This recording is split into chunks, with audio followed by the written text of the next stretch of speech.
You're tuned in to Oilers Nation every day with Tyler Yaremchuk, live every weekday on the Nation Network YouTube.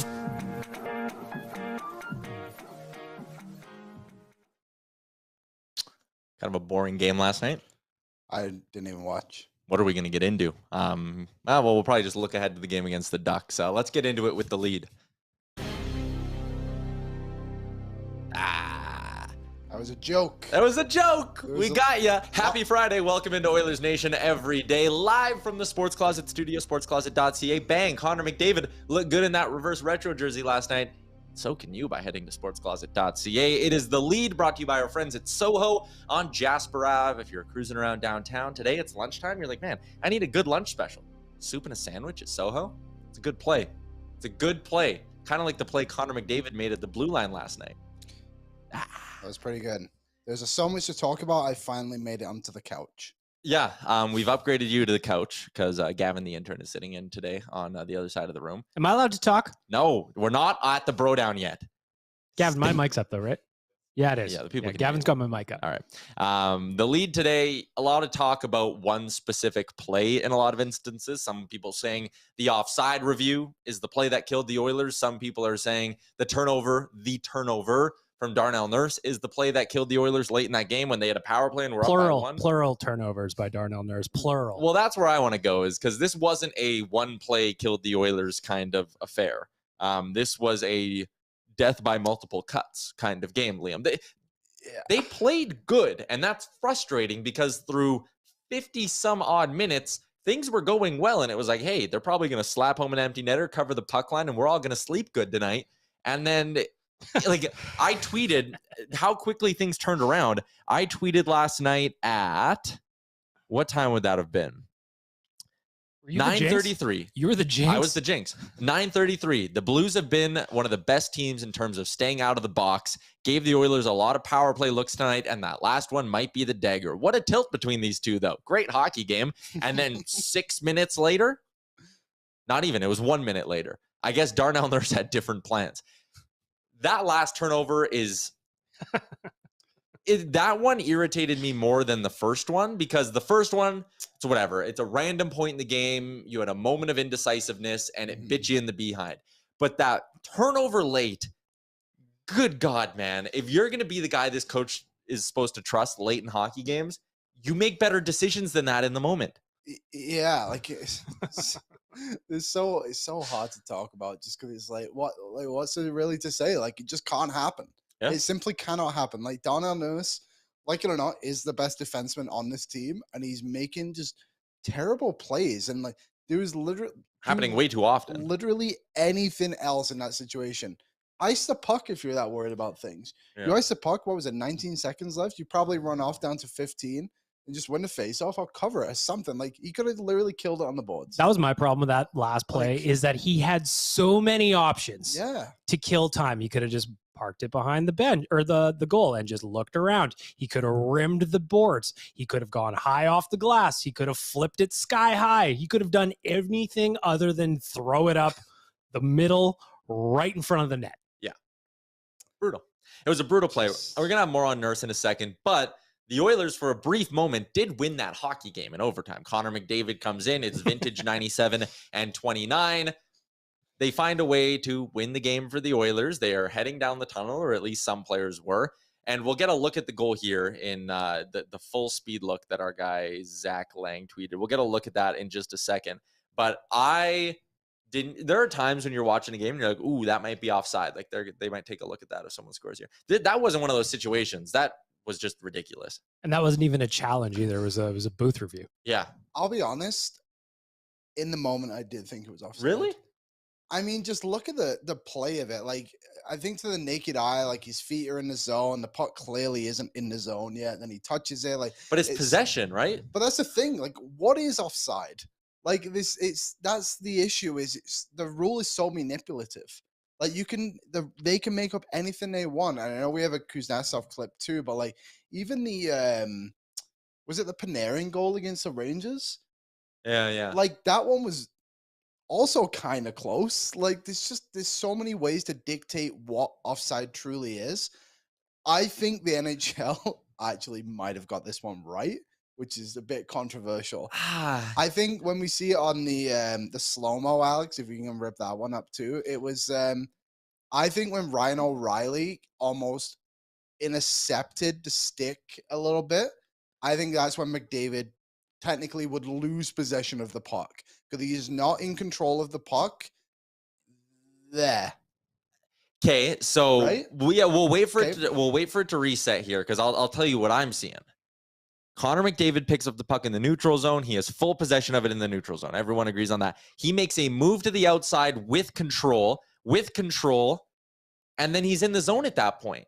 Any time where he loses it, I think he's in the zone and has established himself as in the zone with possession. And I think it was a junk call. I really do. And for the league to call down with that, I thought was ridiculous. And I'm not someone who sits here as like an Oilers homer and is like, every call needs to go the Oilers' way. And I'm not one of those people who, for whatever reason, feels need to be like, the league's against the Oilers every time a call doesn't go this way. Because a lot goes their way. I was the one last year in the BOA, or one of the people in the BOA that said Blake Coleman's goal should have counted. I think it should have counted too. Right?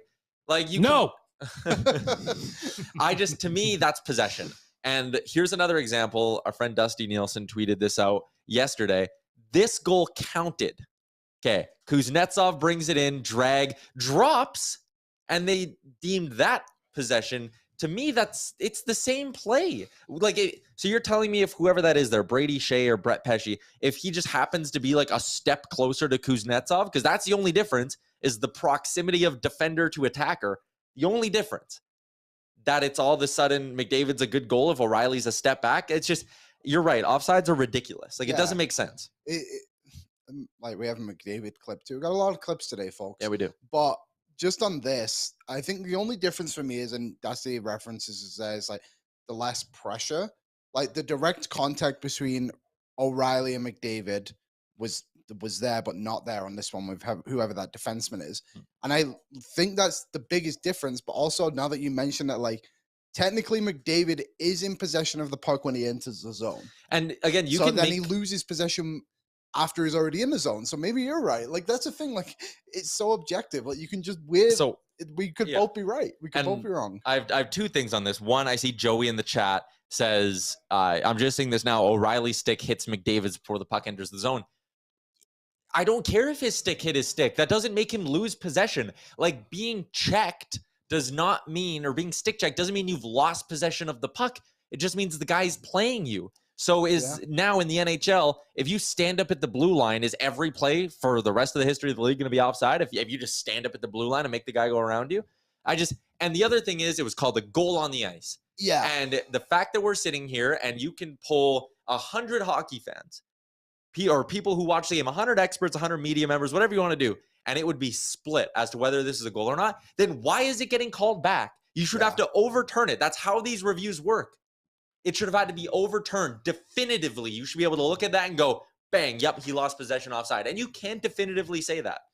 Alex, sorry, can we put the big one at full speed on? I'm curious where the linesman was on the play. If the linesman was on the line, to me, that kind of looks like a call that could be made as an offside on the ice.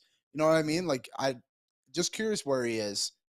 He's right on the line. Yeah. So on the ice, the ref, it's not like he was like kind of caught out of position or whatever. Like, he's right there. So the refs on the ice the linesman on the ice didn't deem it as offside. I think sometimes, I don't know. I want the NHL to get these calls right. That's why I'm kind of pro reviews, because I just don't want to see bad goals go in.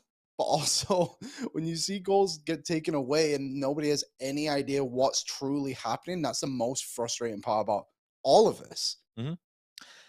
We're going to have more on that in just a second, the whole review process. You are all very fired up in the Nation Network YouTube chat, which is where we stream this bad boy live every day at noon Mountain Time. Yes, we'll have a short for Giant Game Day coming tomorrow. We are at 22 likes right now. Liam, what is our like goal today? Today's like goal, 93. As it will be every Friday when Baggedmilk is sat in the studio with us. Thank you. If you haven't figured it out, go figure it out. If you're watching on YouTube, by the way, Tyler didn't want me to talk right now. I'm not supposed to, but I made Gavin turn my mic up. That's fine. Electronic Jordan says they've decided possession doesn't matter. Only contact with the puck matters. And then the Kuznetsov goal, he doesn't have contact with the puck. So you're saying in one instance that you can have possession even when you don't directly have the puck on your stick. which was also the argument in the Makar thing, but I know that's different because that was a zone tag up and not a straight offside, so whatever. They also had a guy 3 feet offside on that one, but whatever. Yeah, but the Kuznetsov goal in this instance, again, we're watching it again, okay, they're saying he had possession even though the puck wasn't on his stick. And then on the McDavid goal, they're saying, well, the puck was off his stick, so he can't have possession. What? I think the rule is very easy. Like, it should be very clear what the rule is. Do not enter the zone before the puck. Yeah, right? you should just scrap the possession part. Yeah, you're right. I think it's a great point. That's it. That literally is clear as day.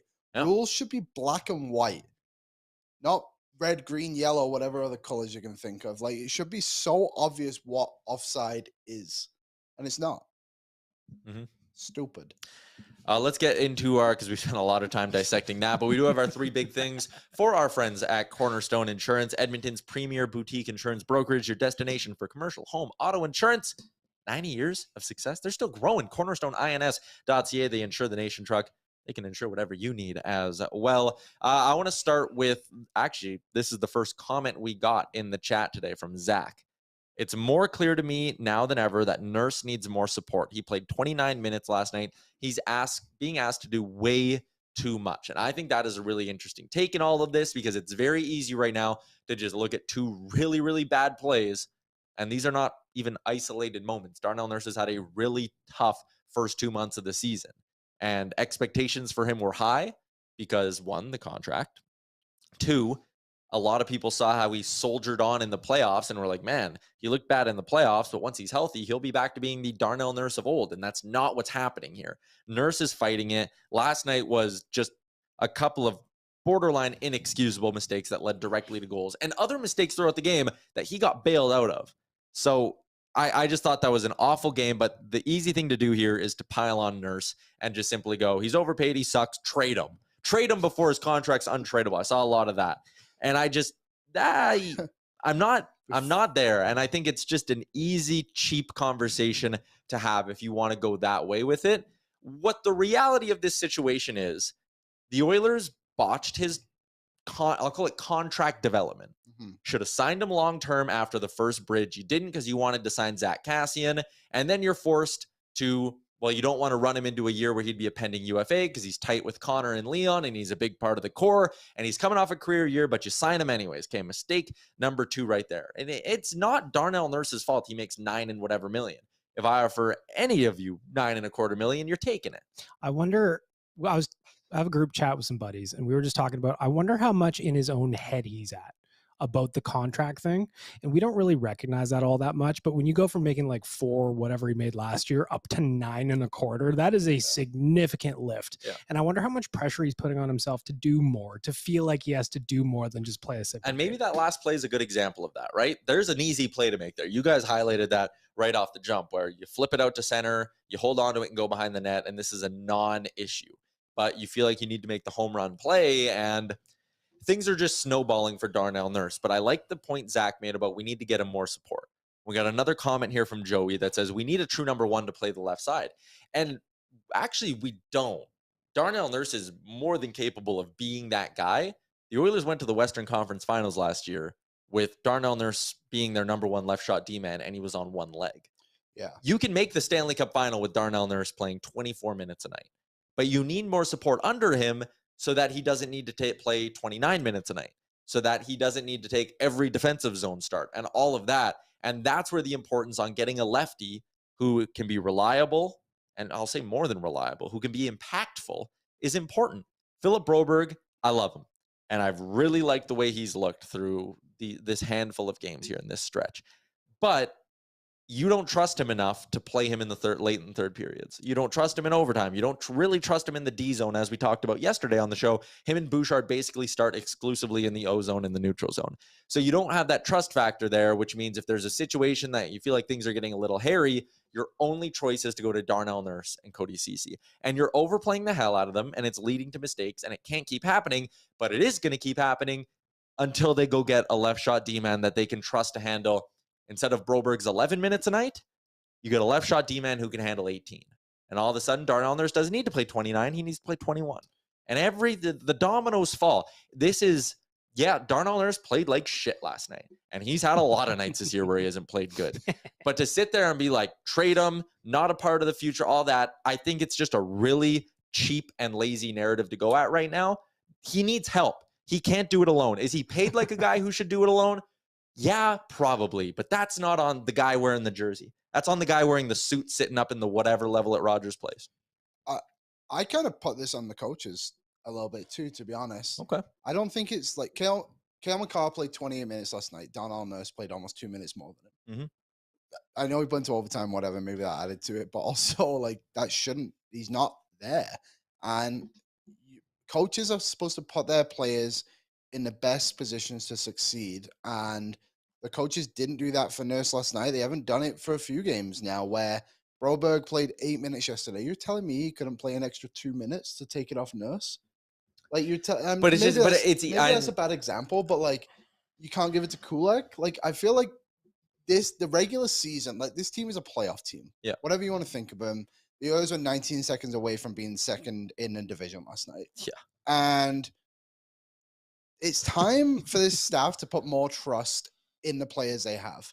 There was far too many players yesterday in the forward group too who didn't play enough. And I get it, like it was a tight game and everything, but also in the playoffs, you're probably going to need a couple of these guys to step up too. And maybe that's where the depth, this is where you build your depth, and it needs to happen. And you can't just rely on McDavid, Draisaitl, and Nurse too. I know Nurse isn't producing offensively, but they're relying on him heavily. Like, they've got to put trust in other guys, and that confidence grows with that. And I think that just benefits the team massively. Last night was a very winnable game.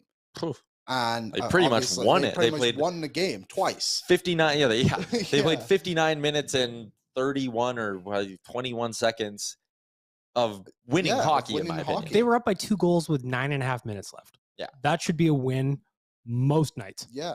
And there was reports today of like a defenseman possibly coming to help the team, but I feel like this was so obvious. The whole time this has been so obvious that this team needs help defensively. And here we are, 35 games into the season, still looking at it, and now we just have to blame Nurse because he's both overpaid and overplayed, and he's making errors, which is costing us 2 points, and it's not on him 100%.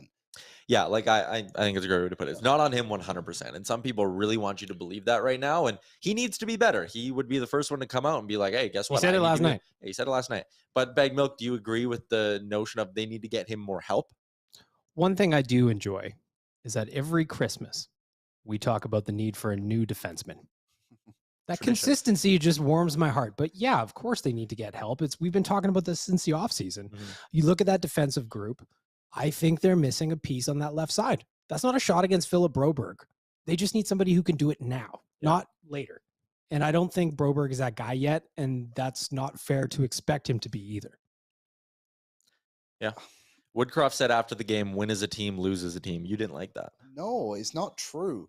It is not true. We're not winning and losing as a team right now when you bench 2 full lines of forwards. The only thing that I would counter with that, dad was there. Exactly. The only thing I would counter on that is Woodcroft's never a guy that's going to throw anyone under the bus. I don't think any coach would, besides Craig Tippett would have.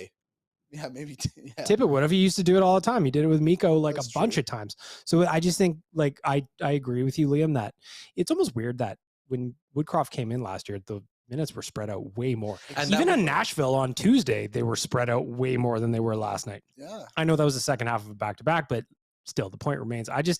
I think he was trying to defend Darnell Nurse a little bit without having to single anybody out. Yeah, and I think that's true. Like, I wasn't expecting him to come into that press conference and say, Daryl lost us the game. Like, it just was never going to happen. Yeah. But it's a confidence thing for the players.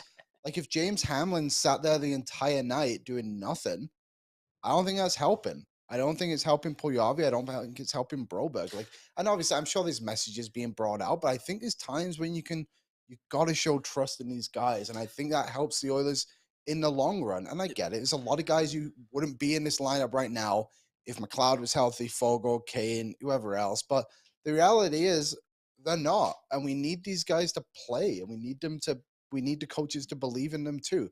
Like, last night was just kind of a weird game. The Oilers should have won. we'd be having much different conversations. And I'm not blaming the coaches. I think everything was just kind of a bit of a short I also think just with the minutes thing, and I agree with you that part of the reason when Woodcroft came that the vibes were so good is because we heard guys like Derek Ryan be like, oh my God, I'm contributing. I get minutes now. I get to play. But last night there was 8 or 9 power plays, I think. And we know like McDavid now is their number one penalty killer and their number one power play guy. And Nugent-Hopkins kills penalty. These guys in the bottom 6, they don't trust him on the PK. They're obviously not going to get power play time. And I think that is a big part of a game like that too, where those guys are just so out of the rhythm and it's hard to get them in it when every 4 minutes there's another power play. That power play goal McDavid scored was ridiculous. Well, it was ridiculous because the power play was awful for like the first 90 seconds of it. So bad. They couldn't create anything. They couldn't make a pass. Draisaitl was doing Lord knows what with the puck. And then McDavid was like, well, I got it. What are we, 1 for 3? Yeah, we're about to fall behind our pace here, and just ripped in wide and through it. And he's done that. He did that against Nashville too, where it was like, wow, geez, we're not really generating a lot on this one. I got it. That was 2 games in a row where he went coast to coast and just ripped one.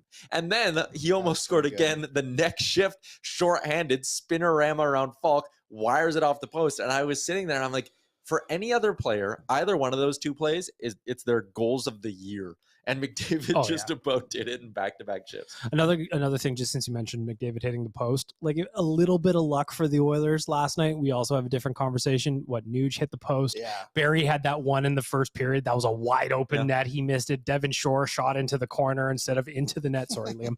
But like a little bit of luck would have gone a long way last night. How about Tyson Barrie having a 3-point night? Just casually went out the window. Yeah. Where does he rank in terms of D scoring? I want to look that up. Because he's rattled off a couple of like really good stat lines in the last week or so. I'm guessing he's just not a star, right? Like he's a secondary assist guy. Yeah, he gets the power play points too, which is huge. Defensive scoring, Tyson Barrie. Oh my Lord. You want to take a stab at where you think Barrie is in defensive points? Defensive points? Top 15? He's tied for 8th. I see.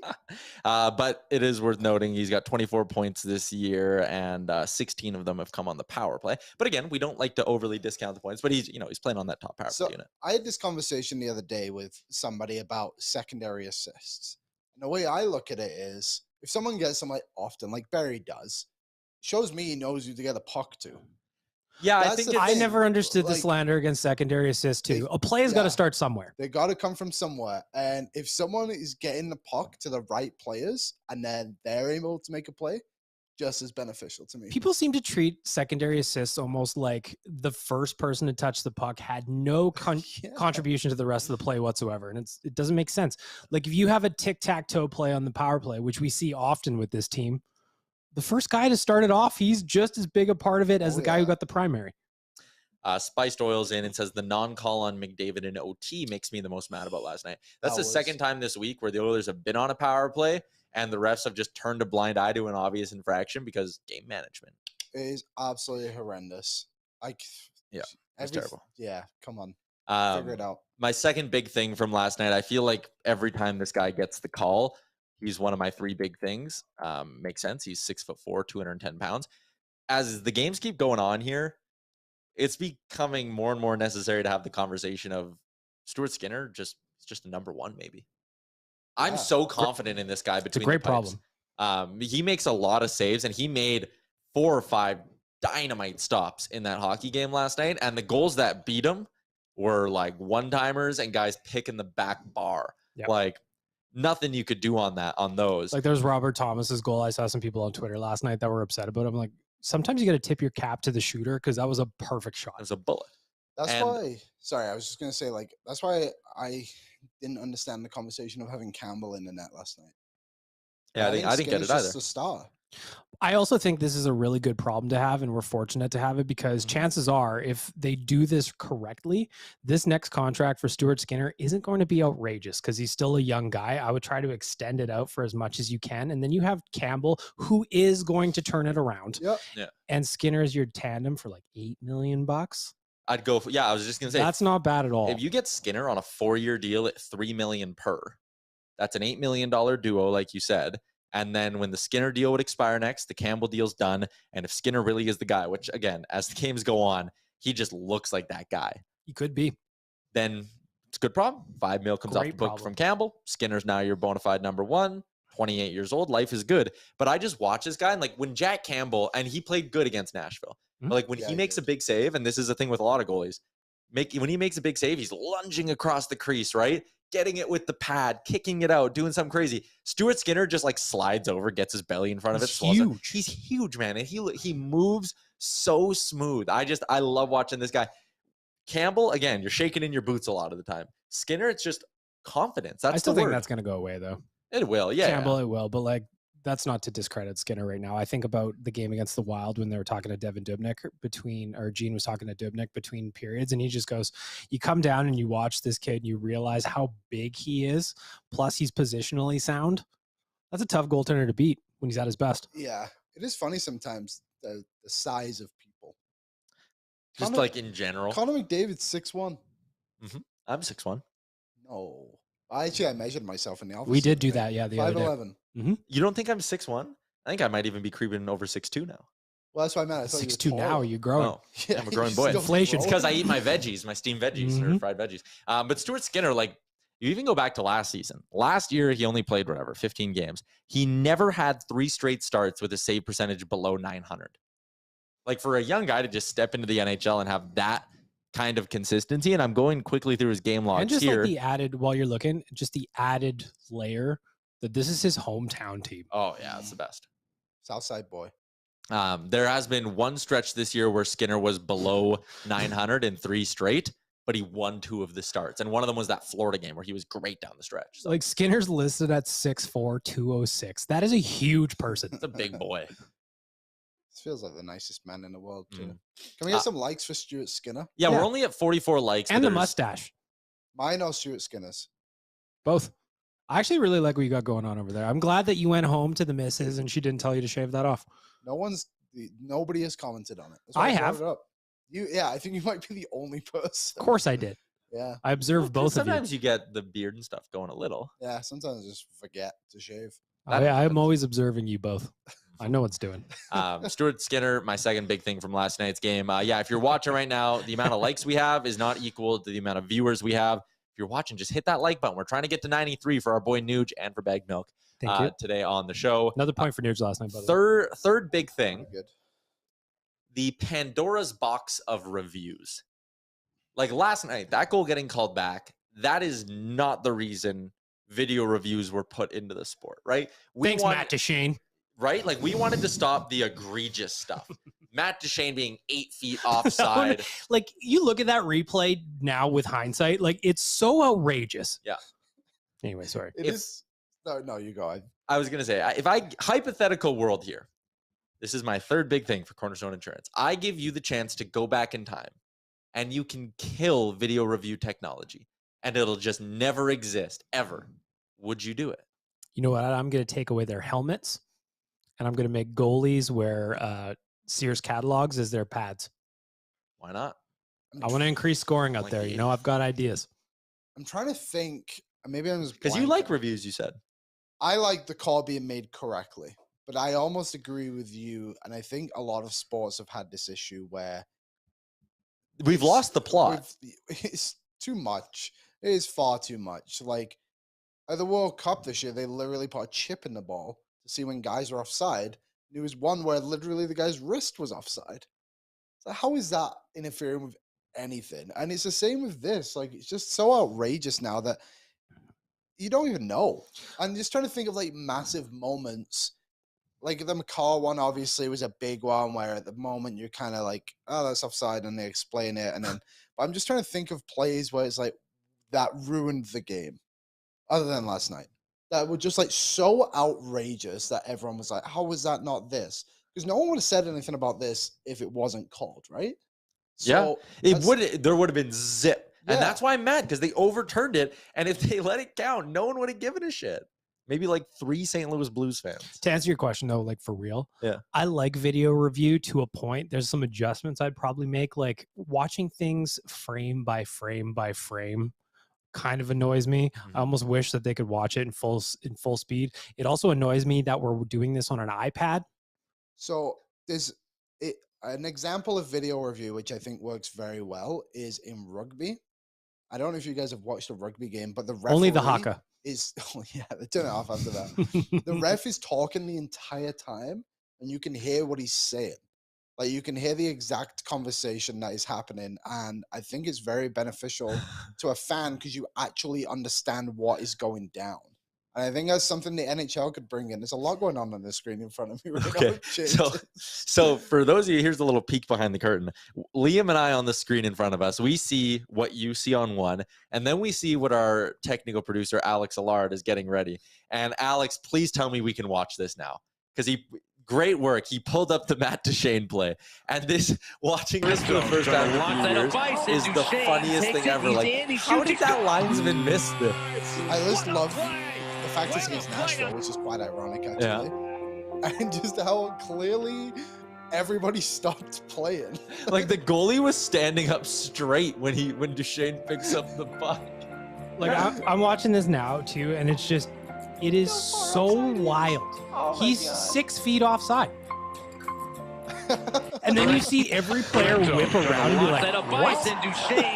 Like, the goalie's so far out of the blue paint. Yeah, great pause work here, Alex. He's so offside. But the goalie's so far out of the blue paint. The two defensemen literally just like casually skate back as if launch that up by Duchene takes it, he's in, he shoots, he's They just throw their hands up like, what? That was a playoff game too, right? Launch that up by Duchene takes it, he's in, he shoots, he's gone. Or am I thinking of something else? No, because Matt Duchene had that thing where he'd never played a playoff game. Oh, okay. It wasn't a playoff game then. Nice pull by Alex here. It's just so like it's very funny. I hadn't seen this highlight in a while. Oh boy, the NHL, ladies and gentlemen, there is truly no league like it.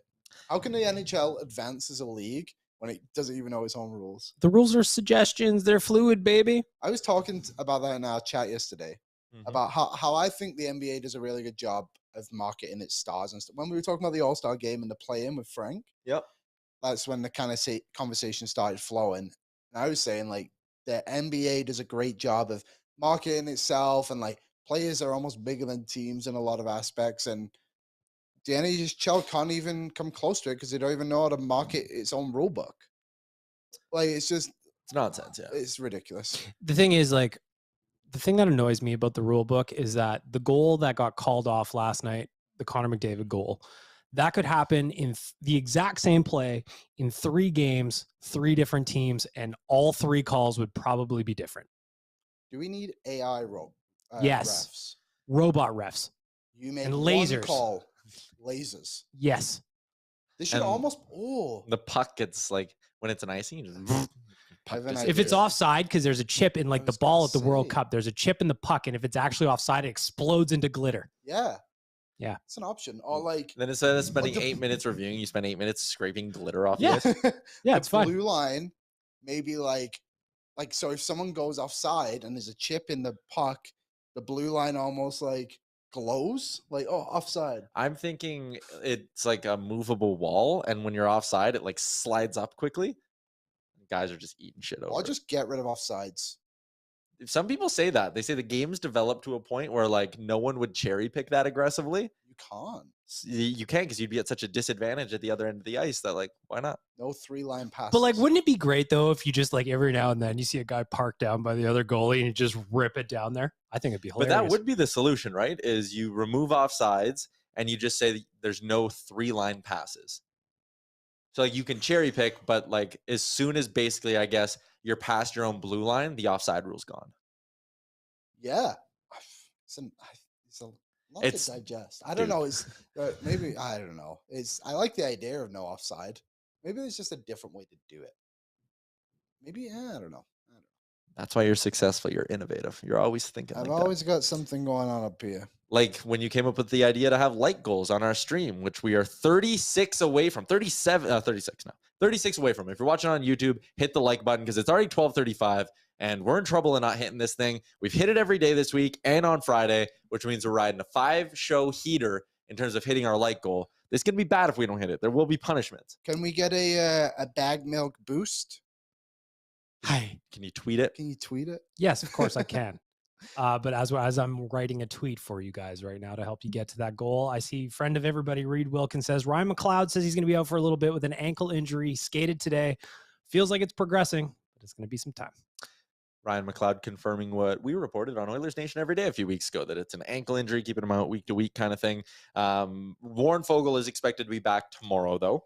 And we saw one of the moves that goes along with that is Brad Malone was placed on waivers today. No surprise there, but can I be honest? And Liam, maybe you want to plug your ears for this one.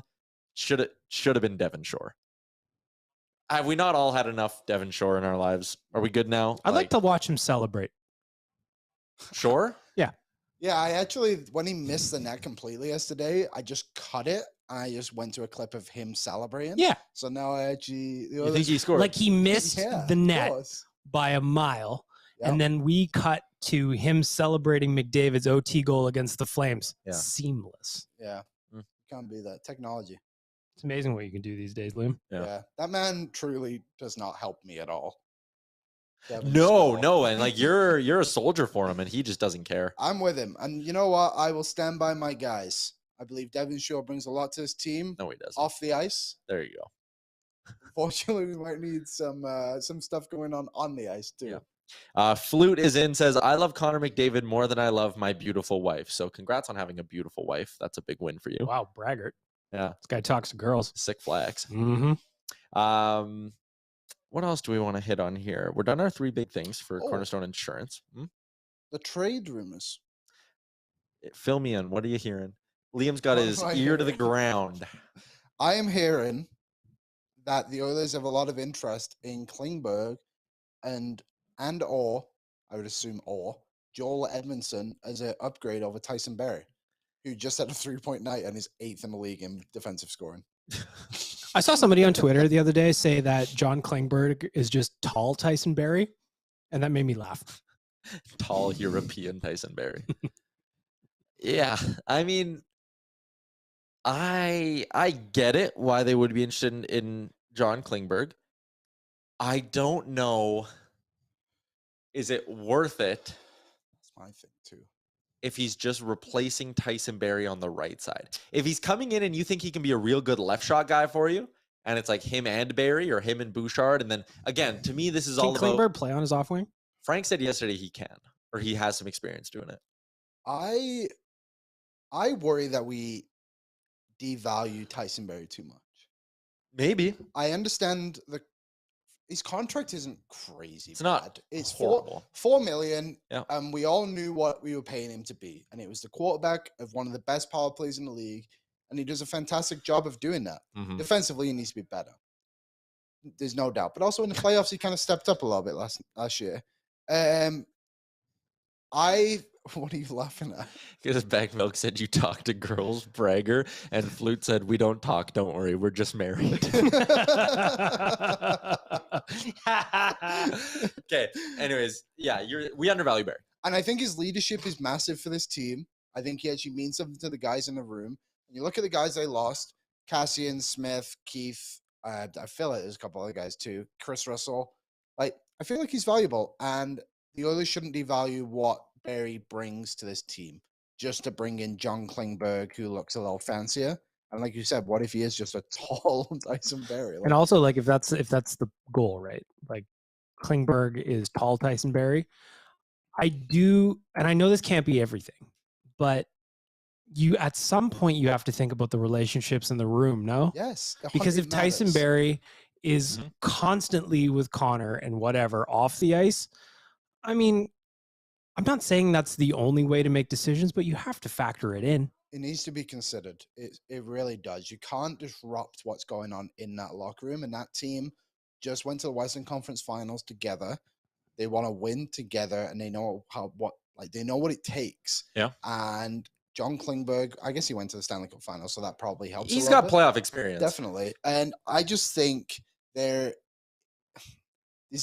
better things to do than tracing Tyson Barrie for another offensive guy. I know I've said Edmondson isn't welcome in this city, but if he does a public apology, we'll have him. Yeah.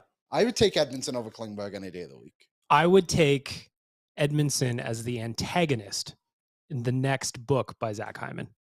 Oh. That's how they bridge the gap. Wow. If we're talking about getting Klingberg, you need the Ducks to keep pretty much 50% or $2.5 million, and you need to send Barry out, or you need to do like a whole bunch of other cap maneuvering and things like that, right? It's very complicated. It's very complicated, and it's going to cost you some future assets too. Whereas you can maybe go get a guy like Rusty, and he says he's going to beat this drum till the deadline. You can go get Vlad Gavrikov. Maybe it's 50% retained for a second-round pick, and you don't sacrifice a piece off your blue line, because you're right, and I agree with you. That's what I'm maybe concerned about with moving Barry is you do all that, you get Klingberg, and then the left side of your blue line still isn't good enough, and you've basically just taken one problem and shift, or you haven't even made a problem. Your right side's better. Your right side's not a problem. Your left side's the problem. Kulikov. Is he a lefty or a righty? It says he plays on both on this one. He's a lefty, I believe, if I remember correctly. Is that an option? Like I think second tour duty?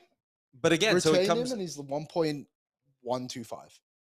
So this goes back to what I was talking about, or what we talked about earlier this week on the show, which is, okay, let's say Klingberg costs you a first in Barry. Yeah. Okay, so now you still have a problem on the left side issue, but maybe you are better on the right side. You are definitively better on the right side.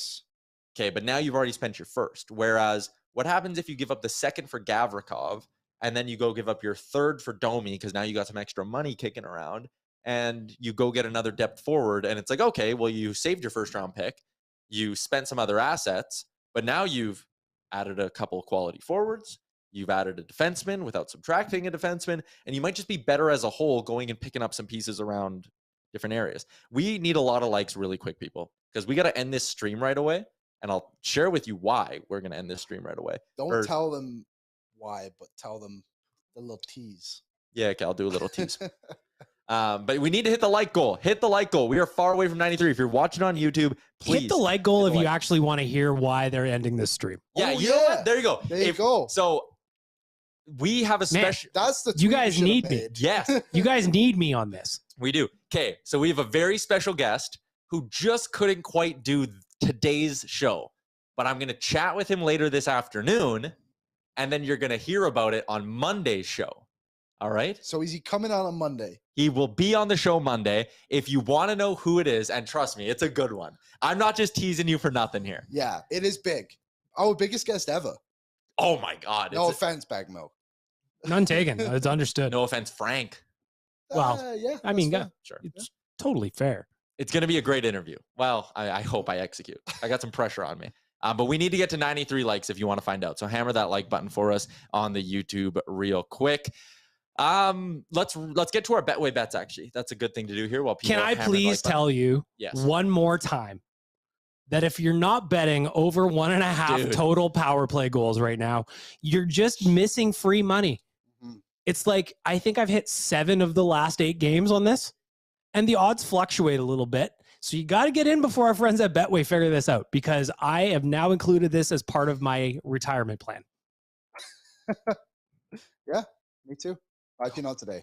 Either the Oilers PP is going to get it themselves, as they did last night, or the PK is going to shit the bed and you're going to get one either way. Bet it every night. I have not stopped betting this, nor will I until something changes. 24 more likes. Betway bets. Liam, what do you like this evening on the NHL slate? I am going a little crazy tonight. I'm betting on the Arizona Coyotes to win a hockey game. What? They are playing an Eastern Conference team, and Arizona finds a way against the East. 9-7-3 against the East this year. It's not glamorous. How many units are you going to put on this? Just a one. Just a single unit. Plus 150. Plus 150. Plus 150, Arizona to be the Islanders tonight at the Mullet Arena. Look out, they're biting fingers off down there, so things are getting a little wild down in wherever they're playing. Jordan Kyrou, over 2.5 shots, minus 143. We saw what he could do with the puck last night. He has hit this one in 4 straight games. Not the juiciest payout, but you'll make up for it when you hit the Arizona bet too. So there you go. All right. We almost went perfect yesterday, but Oilers lost. So Man, if they would have just buried that empty netter, that was a sad swing for me in my betting balance. Mm-hmm. Yeah, not good. I'm taking the Flames on the puck line tonight. Shoot me if you must for betting on the Flames. But I think they are in a great spot. Who are they playing? The Blues. And the Blues are starting Thomas Greiss, who's allowed 21 goals in his last 5 starts. I know. You don't love it. I wish you could all see Baggedmilk's face right now. 22 more likes. It's Come just on, people. not only that you bet on the Flames, but you believe in them so much to hit the puck line. Plus 130. If this was Jay Downton making that same bet, he would never hear the end of it. How many away are we? 22 Perhaps still. you could read Did you like the it? total.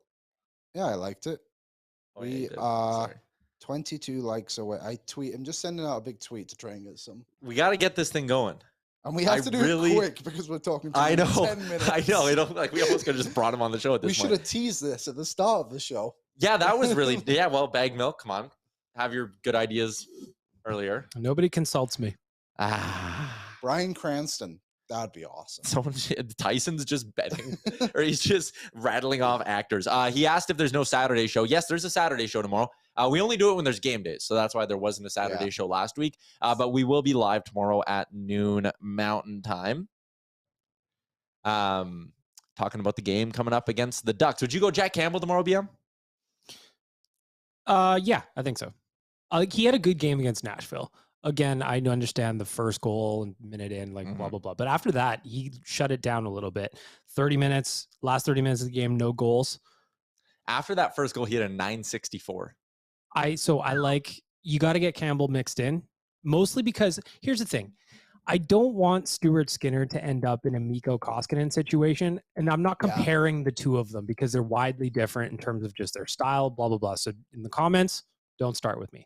All I'm saying is Mikko played really well until he didn't, and it was because they just rode the wheels off him. Mm-hmm. I don't even want to entertain that as a possibility with Stuart Skinner. Got to get Campbell up and running? Yes, is the answer to my question. I go with Campbell tomorrow.